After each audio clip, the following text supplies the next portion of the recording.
it's Sarah. I'm back with Leap of the Week. I'm here with Chad Schaefer of Body Temp Renew in San Francisco, and we're actually doing our Quantum Leap training right now. You can see some of the posters on the wall behind us.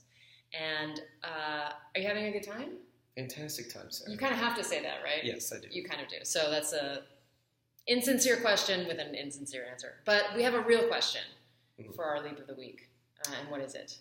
When is it appropriate to drop your head all the way back into extension passively, in particular in back bends? Okay. So when is it appropriate, or is it ever appropriate to let your head just passively fall all the way back into that position of extension? I think different yoga traditions teach it. Some say yes and some say no. There's a couple of things. So everything's an it depends, right? We already talked about that with our ground rules. Everything's an it depends. There are going to be some people for whom it is never going to be appropriate. And especially I would think about people who had any sort of stenosis or bone spurring or anything like that going on, because all of that's happening in the back of your neck. And then I'm just smashing that together and making it worse. And we want to think about, like, if I do my like worst case scenario stuff, then I start to think as well about if this person's neck is going all the way back that way, just structurally, what do I know about what's going on inside their neck? Well, there's a lot of really important blood vessels that go to the brain that can potentially get occluded is the word, but kind of, stuck or trapped and not enough blood to your brain. And that's, more important than whether your position of your head looks like a pose is supposed to look like. So, is it appropriate for anybody? I don't know. I mean, I don't know that I have a definite yes or no answer for that, but my feeling is certainly that I wouldn't ask someone to do that who didn't have the strength to get back from it. And so then I have to think about, like, well, how strong are people's neck flexor muscles?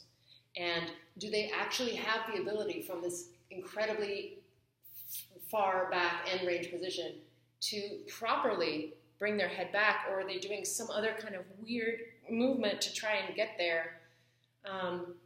So I would want to consider all those sorts of things before I necessarily cued that.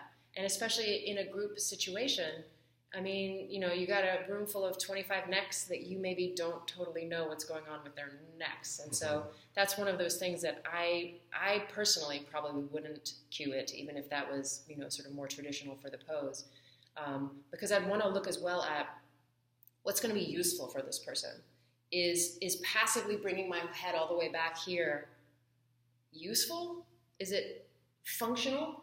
Do I spend a lot of time staring at the ceiling while I'm walking forwards, right? So what's actually going to be more helpful for people? What are the sort of poses in daily life that they are getting themselves into and messing themselves up with, right? So I guess the short answer is, in my opinion, and just opinion, I'm probably not ever going to ask somebody to do that. But if you had a really good reason, and it sounded like a really good reason to me as well, I'd be like, well, go for it. Yeah. Do you have a really good reason? I can't think of an excellent reason if it doesn't create some sort of lasting change. And right. If it's passive, is there going to be any sort of positive change in the muscle structure and the stability of the neck? Right. It's mobile enough already. Right. Would you have any possible, if someone does a standing back bend, how would you have them, if they had a neck issue and we don't want it to go back, how would you cue the stability of the neck?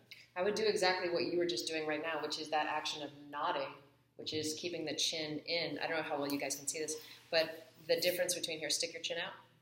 Yeah. That sort of forward head position, all those deep neck flexors that get overstressed, I would try to cue the person to be able to maintain that. And then if they had a neck problem or an injury or an issue, I probably wouldn't do their back bend standing up, because then if they're having to go this way, there's so much gravity then pulling your head that way, right? That might be, that might be more than their neck should or could take. I might downgrade it for that person and start them. It would be hard enough for that person lying on their belly and having to go that way. And so I would probably teach them to do it there first before I made life any harder for them. Or could you cue a more of a a holding. Sure, you could absolutely do that. Yeah, If you I were was looking for. Yeah. Yeah. Mm-hmm. Yes. Yeah. Yay! Yes. Yes. The answer is yes. All right. Thank you so much for your question. Well, thank you, Sarah. Thank you guys for watching. Questions, comments, thoughts in the below comment area, and we will see you next time. Quantum Leap is awesome. You need to do it. Thank you. All right.